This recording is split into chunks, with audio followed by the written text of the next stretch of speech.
So welcome to today's podcast. I'm Pat Soldano, president of Family Enterprise USA and Policy and Taxation Group. If you don't know who we are, we advocate for family businesses, family offices, and successful individuals in Washington, D.C. at a national level, working on tax and economic policy. We represent all sizes of business and all industries. Today, we're delighted to have with us Mark Warren of the law firm of Brownstein and Caren Street, and Michael Hawthorne of the law firm of Squire Patton Boggs. Both firms are based in Washington, D.C., and they're part of our D.C. team that works on our issues 24/7. Mark is one of the leading tax policy experts in our nation's capital and has worked on every major tax policy debate since the Clinton administration. Most recently, Mark served as Chief Tax Counsel for the Senate Finance Committee, where he handled the development and implementation of Chairman Grassley's tax agenda, including advising on all aspects of federal tax, retirement, pension, and tax administration policy. He's also contributed to the development and drafting of key parts of TCJA as Senior Tax Counsel under Senator John Thune. Caren is a seasoned Washington, D.C. operative with 17 years of experience on Capitol Hill and in government relations. As a principal at Squire Patton Boggs Public Policy Practice Group, Caren advises on a range of clients on public policy and government relations strategies to address issues before federal, state, and local governments. Her client engagement includes Fortune 100 companies across industry, trade associations, and advocacy organizations. Prior to joining the firm, Caren gained 14 years of bipartisan, bicameral leadership experience on Capitol Hill, working both on the Senate and the House side. I also want to welcome Michael Hawthorne, who is an associate at Squire Patton Boggs Public Policy Practice. He has great experience on Capitol Hill and government investigation experience. He advises major corporations, organizations, and nonprofits on complex policy issues with an emphasis on taxation, energy, transportation, and infrastructure. Prior to joining Squire Patton Boggs, Michael served as a law clerk for the House Ways and Means Committee and a senior member of the Senate Committee on Finance. Welcome to you all. Thanks, Pat. So let's get right into today's discussion around the legislation that recently passed, the One Big Beautiful Bill Act. Let's start at kind of the 30,000-foot level, and let's have an overview maybe from each of you on what this means to family businesses and successful families in America. And so, Mark, I'll start with you. Well, thanks, Pat. I think probably the most significant thing for family businesses in this new legislation is certainty. You know, we've ended up going into this bill, we were looking at almost a $4 trillion tax increase that would have sprung into life on January 1 of next year. And so I think just knowing, for family businesses, what the tax rates are going to be, what the standard deduction is going to be, and a fair number of additional rules that were set to expire. I think that's goes a long way for business planning over the next, many years. Yeah, I would agree with that. So, Michael, do you have any other comments about the bill and the kind of the overview? Sure. Yeah. Mark really took the words right out of my mouth on uncertainty. I think the final passage of the bills is certainly a significant moment for family-owned businesses and successful individuals and families. It's really the culmination of years of work from family businesses and organizations like ours on educating members of Congress about the pro-business tax policies that matter for family-owned businesses. So I think it's a remarkable achievement for those family-owned businesses to have that long-term decision-making authority and ability because of the certainty in the bill. And Caren, would you add something to that? Sure. I would actually pull back a little bit and say that I think this bill is representative, not just in the tax policy, but the broader agenda being put forward by President Trump. in his second term in terms of not just tax policy, but also spending priorities. And so it really is a major accomplishment for this administration in terms of advancing one big, beautiful bill that wraps up a lot of the president's priorities, which was their intention, and it was quite a Herculean effort to move this bill forward by this July 4th deadline that they set. Well, so let's talk about the specifics. At Policy and Taxation Group and Family Enterprise USA, we had 10 priorities that we addressed as major concerns for our families across America. And I really believe every one of those has been addressed. So, Mark, maybe you could walk us through those. Sure. And I'll echo what Michael said earlier, that this really is, I think, a real testament to the work that Family Enterprise USA and Policy and Taxation Group have done over the last couple of years, but really intensely at the beginning of this year, to help educate members and get them to understand, just how critically important family-owned business and successful individuals are in this country. And I think a lot of that is reflected in the bill. As I mentioned, that in terms of certainty, knowing what all of the rates are, I think, and being clear, like what the top rate, that it is a 37% rate is going to continue. That is, really important because so many pass-through businesses are organized as pass-throughs, and they're paying, the top 37% rate on the income that passes through, whether or not it's actually the cash that gets distributed. So I think knowing those rates and locking in the lower rates is critically important.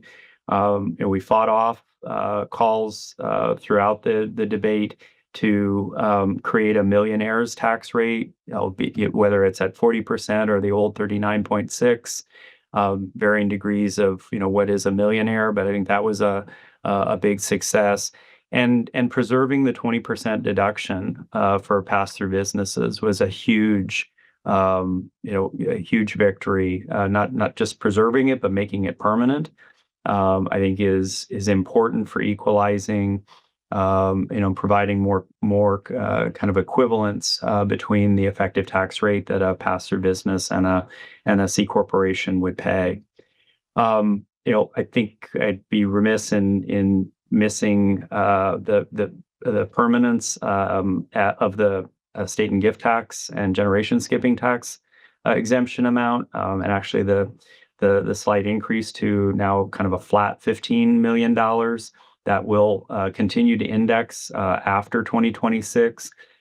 So that I think goes as well goes to the certainty side of this, from passing on the family business, and making sure that the operation of the business can be transferred over time through family members. And then kind of the last thing I'll mention is there were a handful of a few surprising provisions, I think, in there that are beneficial.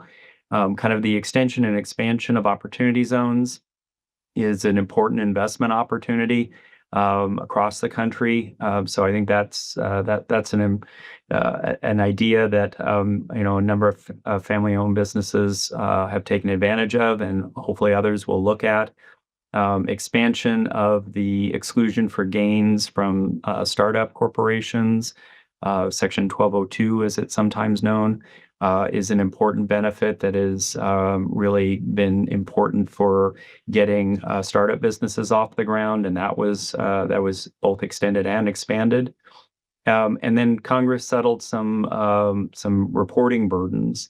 The debate over the 1099-K reporting for kind of independent contractors, that was restored back to a $20,000 and 200 transaction threshold. At the same time, they expanded the kind of the general reporting requirement for payments to other businesses that used to be at a $600 threshold, and it's never been or hasn't been updated in many years. So now it's going to have a $2,000 threshold, which I think will reduce some of the compliance and reporting burdens that fall on family-owned and successful businesses. So, Michael, Caren, would you add anything to that list? I would just add, I think it was really critical to push back a lot of the discussion around a wealth tax, that I don't think can be underscored. I think with the presidential election last year, there was less concern that that might be a proposal that would come up under this administration. However, as negotiations continued through the course of the spring over this reconciliation package and how to pay for it, there were discussions of potentially adding additional tax brackets or figuring out ways to implement a wealth tax. And I think that it was really critical that we push back on that effort, especially because we were concerned that some of that conversation could bleed into negotiations around estate and gift tax, estate tax and gift tax as well. So I really just want to underscore how critically important that was. Yeah, and I think you've raised a good point. In the prior Congress, there was also some efforts to eliminate step up in basis, right, and make changes to grantor trusts, which would have been destructive to family businesses. And so, Michael, none of that happened, right, in this legislation. That's correct. Certainly less oxygen in terms of that conversation with the makeup of Congress and President Trump in the White House. So, we kind of were able to redirect the public policy push to extension of TCJA and some of our other forward-looking provisions. But certainly in the future, remaining vigilant on those proposals and continuing to educate members of Congress about the negative impacts of eliminating step up in basis or those other changes that you mentioned is really important going forward in the next Congress. So let's talk about, are there provisions in this bill that family businesses need to worry about? I'll take a stab at starting. I mean, I don't know if I'd say worry. There are a few that I think folks ought to probably be aware of. I think while we dodged a bullet for family businesses that also have a family foundation, there was a real effort to try to increase the tax on family foundations. At the same time, Congress introduced it's called a floor. Basically, it's a 0.5% floor on charitable contributions by individuals. So you can no longer deduct the first 0.5% of contributions. That's 0.5% of your adjusted gross income. A parallel in the corporate sense is a 1% floor on corporate contributions. So 1% of their corporate income, that's the floor, and then you deduct amounts that are over that 1% level. So I think that's going to be a new one.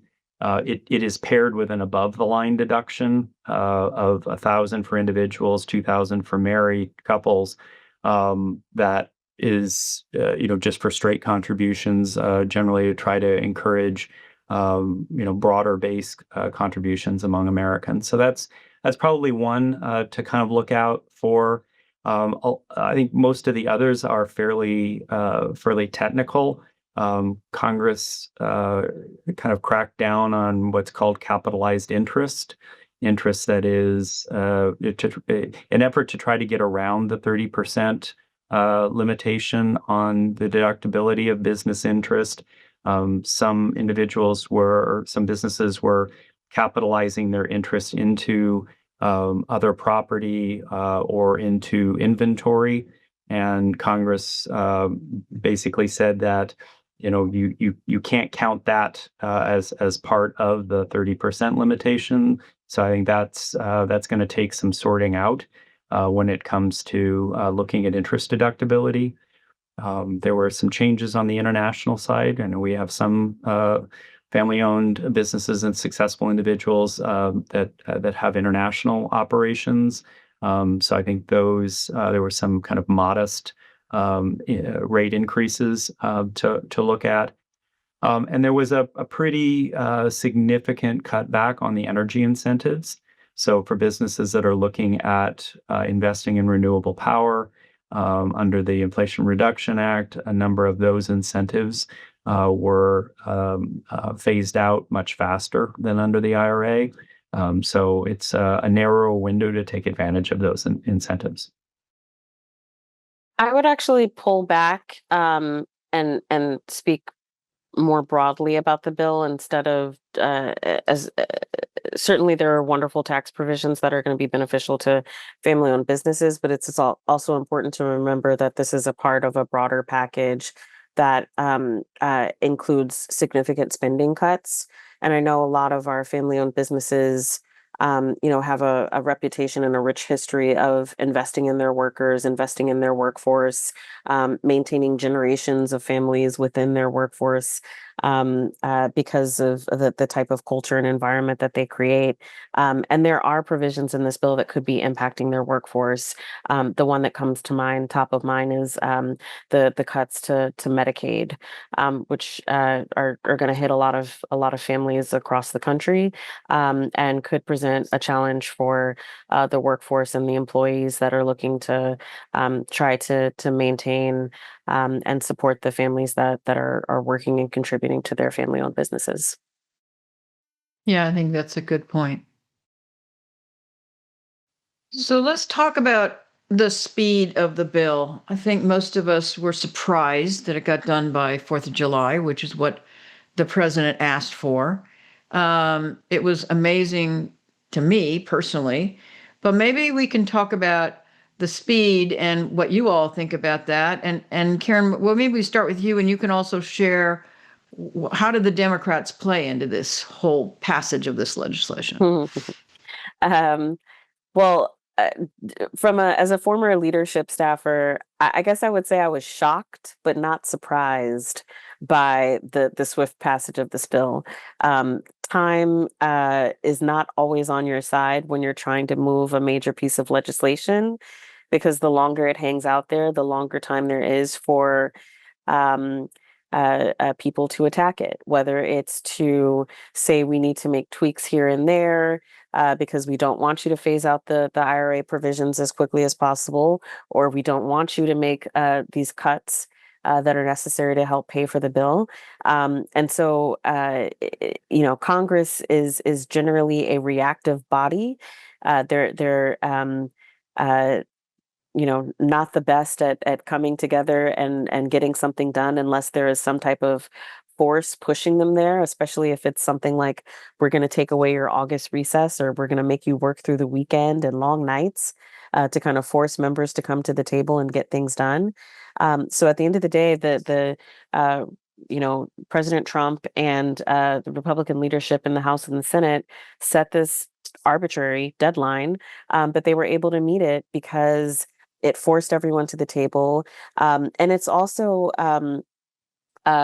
critical to remember that at the very beginning of this conversation, there was this back and forth about whether or not it should be one bill or two bills. And of course, President Trump famously said, "I want one big, beautiful bill." Which is the namesake of this legislation, and the utility of that is it's not just the tax legislation; it's the spending cuts that are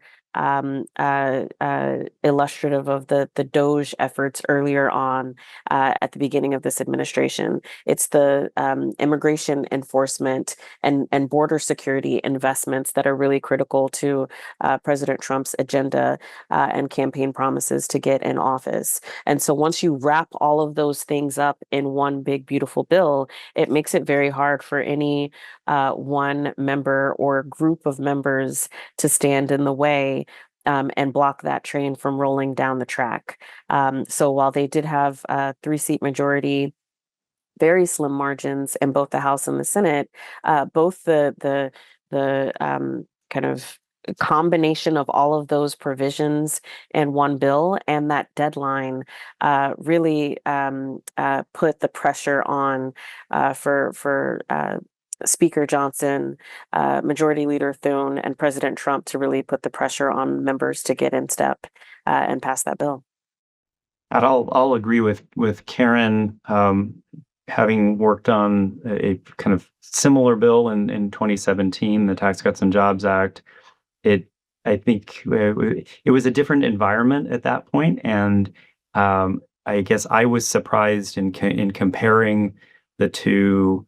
I think the Tax Cuts and Jobs Act went a little smoother in a lot of respects.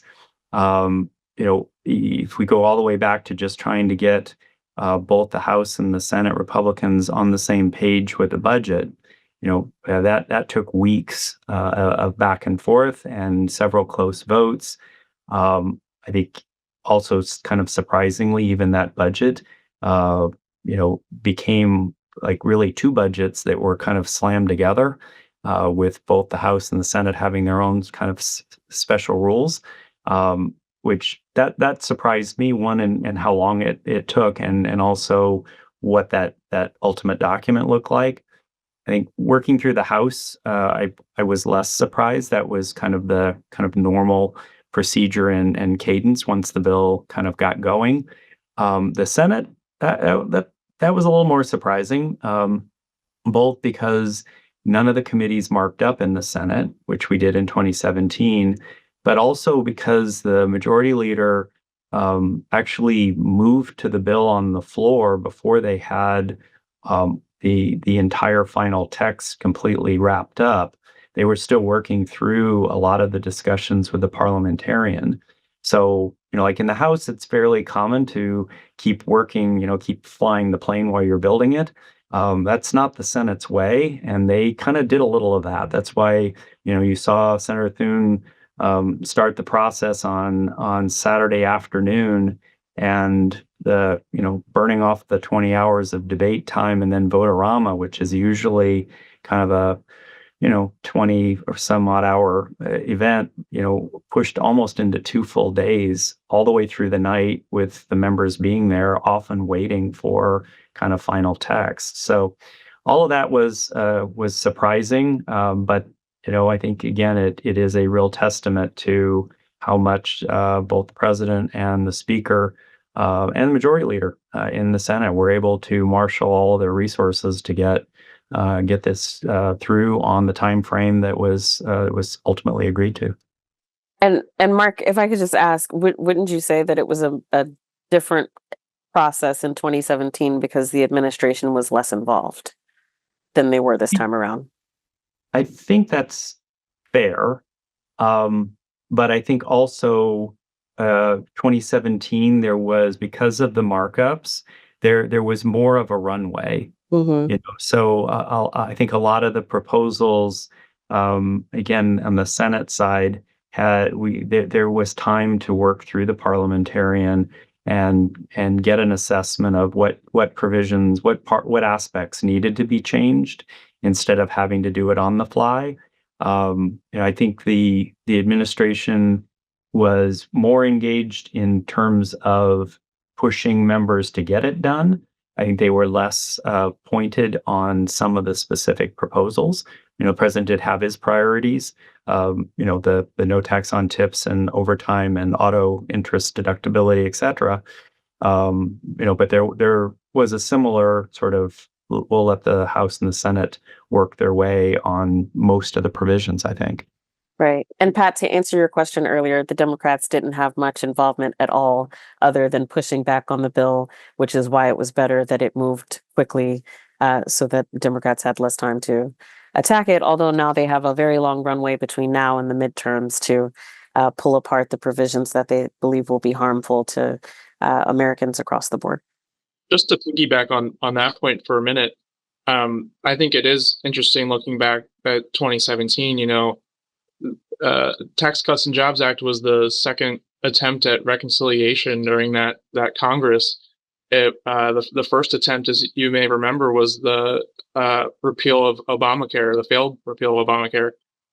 So House and Senate Republicans moved to tax legislation in the later half of the year, with final passage being in December, and here we are, 6 months into President Trump's term. He's completed work on his signature first term tax bill, and I know that there's kind of an accelerated timeline compared to TCJA of when many of those provisions will take effect. Some of which are retroactive to the beginning of President Trump's now second term. Mark, I don't want to put you on the spot, but I'm wondering if you could maybe just discuss how TCJA was different, how there was sort of a longer implementation timeline for some of those provisions. I know that's a point that the White House is really trying to make with this bill, that people are going to see the benefits a lot sooner. Right. And I that's a really good point. I think that's part of the reason for the July 4th date. I mean, obviously it's symbolic for its own reasons, but I think trying to get this bill done as early in the year as possible is really important to try and learn the lessons from 2017 when the bill was, really enacted, I think on December 22nd, with a lot of the provisions taking effect just a couple of weeks later. This time frame now, having the bill done in the first part of the year, gives Treasury, the Treasury Department, and the IRS really almost 6 months to be able to, figure out the new forms and get guidance out, so that a lot of the provisions, like Michael mentioned, that are really on the individual side, for instance, the no tax on tips, that took effect on January 1 of this year. So, individuals who qualify will be able to put that on their 2025 tax return when they file it next spring, February or March, and see that benefit. So I think this is, that the date that they pushed for July 4th was really to force action so that the benefits can be seen as quickly as possible. And, there's a political side of this that, I think the administration and the congressional Republicans wanted the beneficiaries of those tax benefits to see them early next year before the election. So we'll see how quickly Treasury can get all those rules out. But I know that teams have been formed, and we should be seeing notices and guidance and new forms in the next several months. So to that point, let's talk about the future and in this session of Congress, and let's also roll into the midterms, which are going to be here before we know it. Mark talked about certainty and permanency. So did you and Michael and Caren, which is so important to our family business owners. But we all know that it's permanent until somebody changes it. We've seen that happen over and over again. So what are the possibilities going forward as it relates to maybe in this session of Congress? Is another bill possible? Is another tax bill possible? Is there possibility that tax legislation will be included in some other bill that may come up, some other legislation? And what do you see, how do you see the balance of this session of Congress running out? Michael, I'm going to start with you. Okay. There's certainly been some initial chatter among congressional Republicans who are optimistic about another chance at a tax bill before the end of the year. We saw House Budget Chairman Jody Arrington from Texas express interest in working on a second tax bill. The focus of his comments was picking up some of the pieces that fell out in the Senate under their budget rules and reworking those to have them re-included in new legislation. You're absolutely right, Pat. A future Congress could amend or repeal the provisions in the One Big Beautiful Bill. I think the risk of this Congress going under the hood and taking a really hard look at many of our provisions is low, just given the fact that we're still under a Republican majority. But as with TCJA, there may be some technical issues that arise that do prompt members of Congress to reopen some of our priority provisions and make necessary adjustments. And that's something that family businesses should certainly communicate to their members of Congress in the next year or so if they're seeing issues that could be tweaked in future bills. So Pat, I'll pick up on Michael's point and agree with him entirely. I think in that I don't really see major changes to what was just enacted. There were a few provisions that still are set to expire later this year, in particular on the healthcare side. I think that if the political will can be brought to bear to deal with, for instance, some of these healthcare credits that are going to expire at the end of the year, and possibly revise them in a way that would be acceptable to enough of the Republican side of the aisle, that I think could be paired with some other healthcare provisions and theoretically create even potentially a bipartisan bill. Although I think in an environment coming off of a very partisan one big beautiful bill, it usually takes some time for the minority side to kind of put that behind them and decide if they want to re-engage. So we'll see if a bipartisan approach is possible. I guess I agree with Michael that a second reconciliation bill would at this point seems fairly limited in the provisions that either got knocked out in the Senate that the House still wants to do, or that just didn't get onto the song sheet to start with.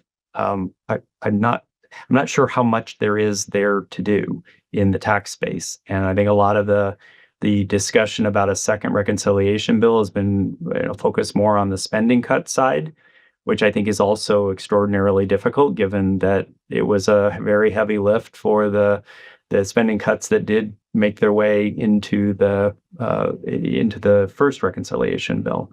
So I'm putting my odds on another tax bill in the next year, let's say, as relatively low. But if certain members of Congress can sell the president on the idea, and he's already started talking about the kind of ideas like eliminating tax on capital gains for homeowners.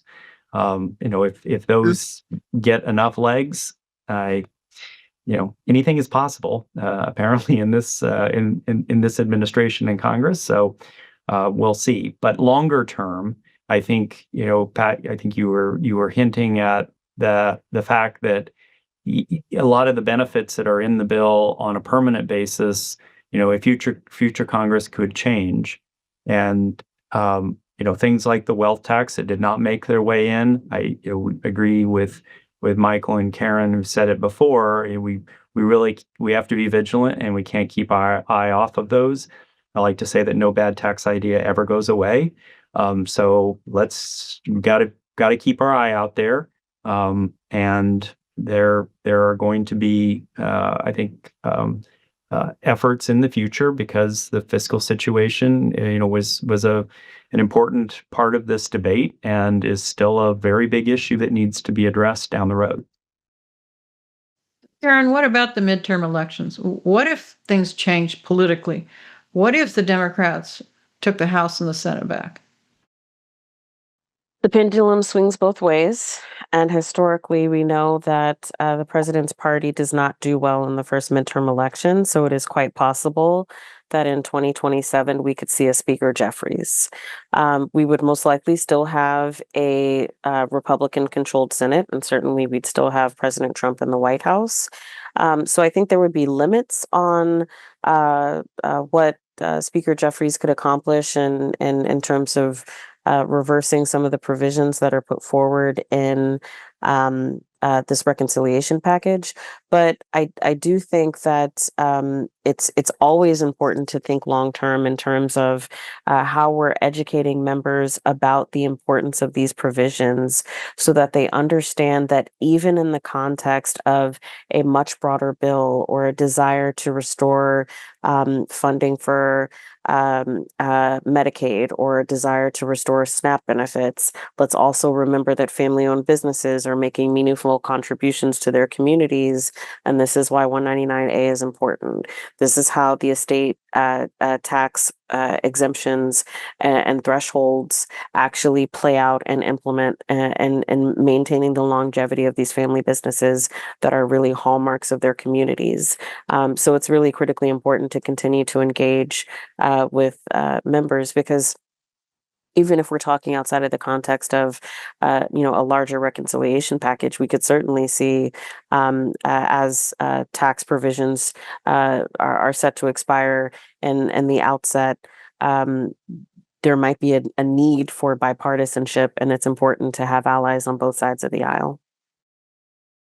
I have one more question, and then I'm going to let all of you make any wrap up comments that you would like to make.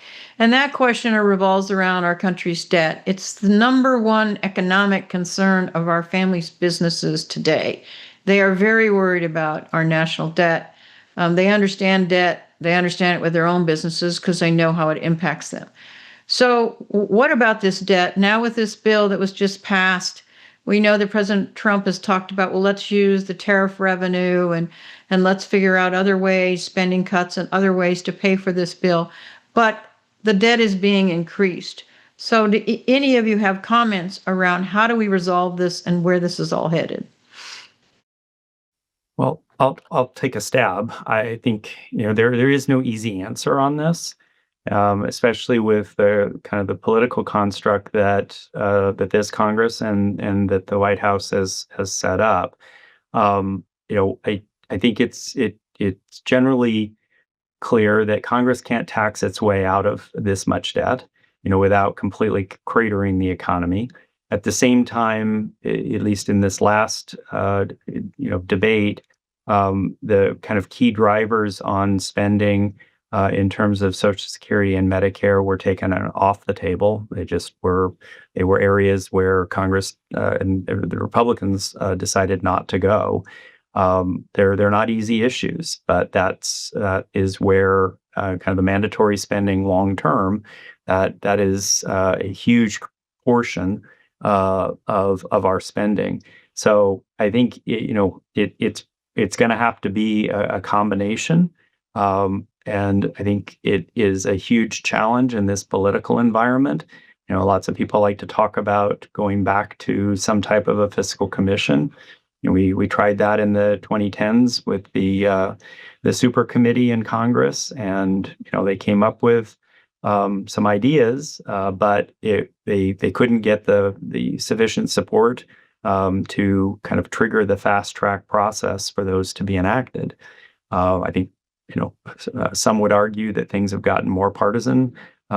Everything is political, and so the meeting of the minds there is certainly a challenge. But you also mentioned, Pat, the tariff revenue. And in effect, that is a tax increase that was not part of this bill, but is being enacted through the trade policy that the administration is putting in place. And we'll see to an extent how much of those tariffs, taxes end up raising revenue, and they will ultimately be counted as reducing the annual deficit. If we can get the deficit down, then that adds to the debt at a slower rate.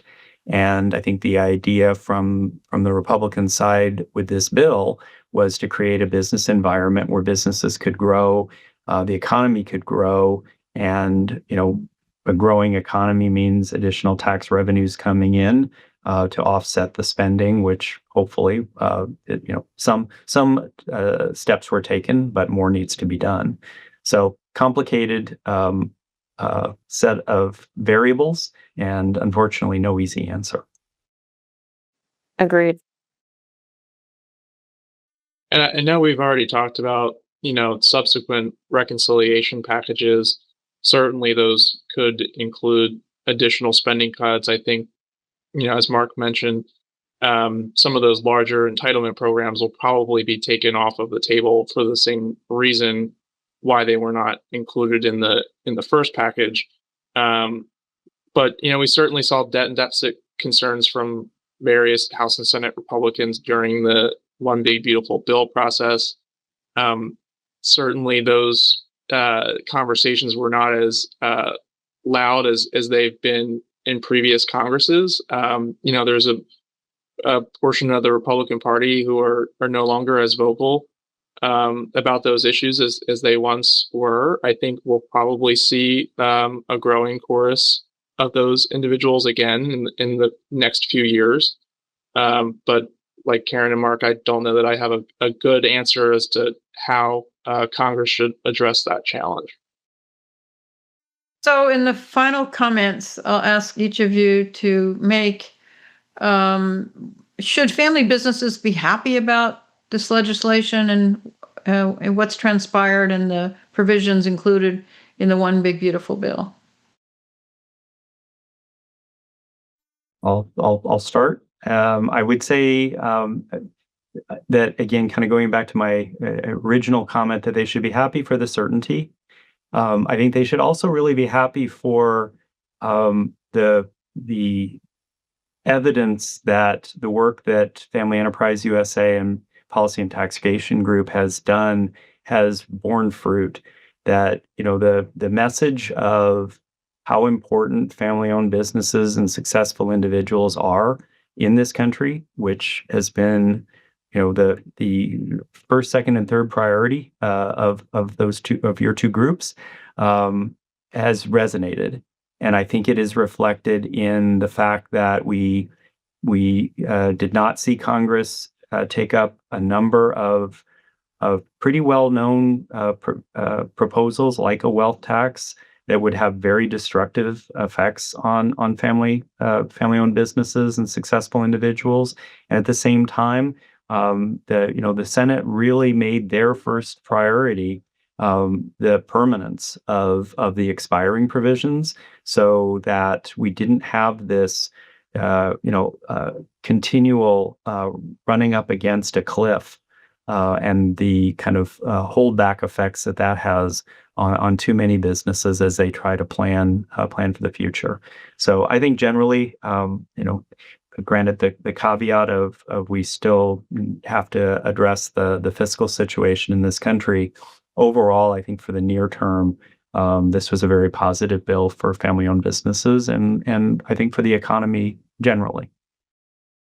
I think family-owned businesses certainly should be happy that it's July and we're able to have this conversation about what's in the bill and what's positive for family-owned businesses. As Mark was starting to say, we entered this year talking about the tax cliff and what could happen and what the repercussions could be if these expiring TCJ provisions were allowed to expire at the end of the year.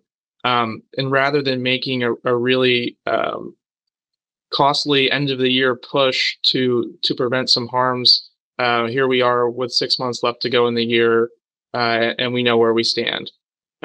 So I think family-owned businesses should certainly be proud of their advocacy efforts and the swiftness of the reconciliation process, and they can get back to work and get back to their businesses for the next 6 months and make those decisions long term. We're remaining vigilant on a few things for the years to come, but we're heads down and we're working again. I would say that family businesses should be happy with the policy, but wary of the politics. Because the reality is that there are provisions in here that have bipartisan support, but nonetheless, they are wrapped up in a larger platform that includes very controversial policies and spending cuts, and particularly around healthcare in Medicaid cuts, and particularly around immigration and enforcement. Those are flashpoint issues that we've already seen, kind of reaching a fever pitch in cities around the country. And the challenge is, does the Democratic messaging going into 2026 kind of continue to create this boogeyman of wealthy, successful individuals who benefit from this policy at the expense of illegal immigrants and people who need health care? And does that then, create a scenario where there's